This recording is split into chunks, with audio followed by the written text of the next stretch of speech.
आपण खूप वेळा ऐकलं असेल की आळस हा माणसाचा शत्रू असतो. तर ते काही चुकीचं नाही आहे, अगदी बरोबर आहे. तुमच्या माझ्या आपल्या डेली लाईफमध्ये आपण खूप वेळा बघितलं असेल की आपल्याला प्रत्येक गोष्टीचा कंटाळा येतो.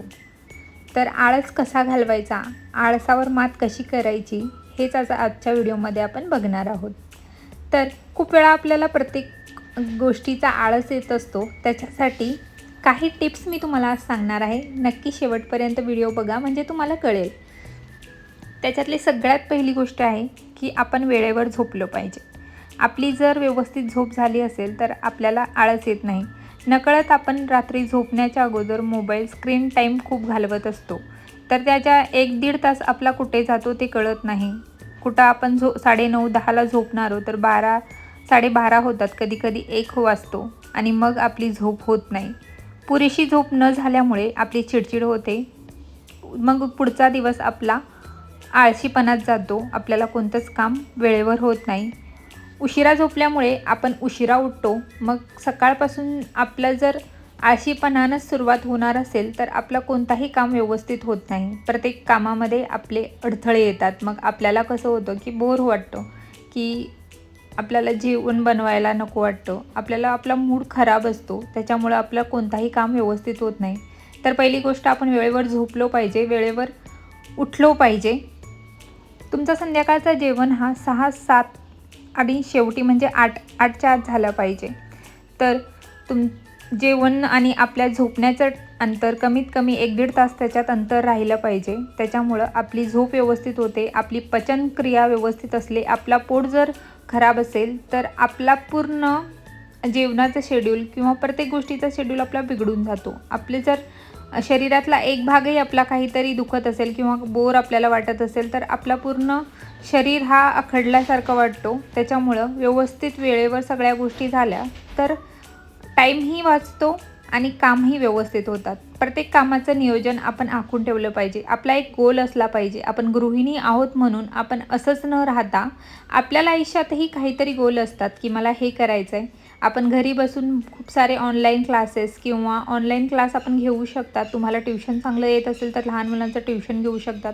आपलं जर काहीतरी गोल असेल तर आपल्याला गोष्ट ती वेळेवर उठायला आणि झोपायला मदत करते. जर आपण रिकामे असो तर आपल्या रिकामं डोकं हे शैतानाचं घर असतं असं म्हणतात. त्याच्यामुळं वेळेवर सगळ्या गोष्टी आपण नियोजनबद्ध केल्या तर सगळ्या गोष्टी आपल्या सुरळीत होतील. जर आपण प्रत्येक कामाचा आळस करत राहिलो तर आपला लाईफ आळशीच होणार आहे.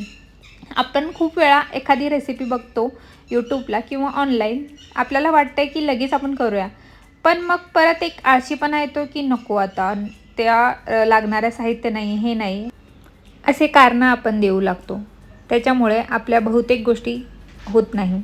त्याच्यामुळं मुलांचीही चिडचिड होते, आपलीही चिडचिड होते. आपण आळशी असू तर आपण आपला राग दुसऱ्यांवर काढतो. तर ह्या गोष्टी कदाचित आपण व्यवस्थित हे केल्या, आपण जर फॉलो केल्या तर आपल्या मुलांनाही फॉलो करायला होतं आहे.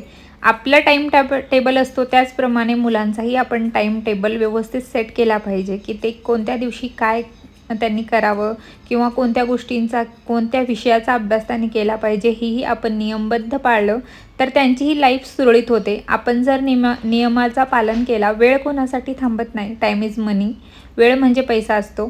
तर हे खूप वेळा आपण ऐकलं आहे, पण अनुभव फक्त ऐकलं आहे, आपण ते आपल्या आयुष्यात कधीच पॉझिटिव्हपणे घेतलं नाही आहे किंवा आपल्या आयुष्यात ते साकारलं नाही आहे. याच्यामुळं आपण मागं राहतो. प्रत्येक गोष्टीचा प्रत्येक टाईम ठरलेला असला पाहिजे की आज मला हे करायचं आहे आणि ते लिहून काढायचं किंवा मोबाईलमध्ये तुम्ही हे करू शकता, रिमाइंडर लावू शकता की मला हे करायचं आहे. तर ते वेळेवर गोष्टी होऊन जातात. जर आपण पुढे ढकलत गेलो तर ती वस्तू किंवा ती गोष्ट आपली कधीच होत नाही. त्याच्यामुळे नियमबद्ध असलं तर आपला बघून आपले मुलं, आपली फॅमिली मेंबर्स सगळं फॉलो करतात आणि त्यांचीही लाईफ सुरळीत होते. आपल्याला बघूनच ते शिकत असतात. त्याच्यामुळं आपण जर चांगलं असू किंवा आपण चांगला आहार घेत असू तर त्यांनाही ते सवय असते. आपल्या प्रत्येक गोष्टीचा इम्पॅक्ट त्यांच्यावर पडतो. त्याच्यामुळे सगळ्या गोष्टींना पॉझिटिव्ह घेतलं पाहिजे. 10 मिनटं स्वतःला सकाळी दिले पाहिजे की आज मी हे करणार आहे किंवा एकदम रिलॅक्स होऊन व्यवस्थित आपण चहा किंवा तुम्ही जे काही घेत असेल नाश्ता वगैरे ते घ्या आणि टाईम ठरवा कोणत्याही गोष्टीचा, तर लाईफ एकदम इझी होऊन जाईल. तर कसा वाटला तुम्हाला आजचा व्हिडिओ नक्की मला कमेंट बॉक्समध्ये कळवा. बाय.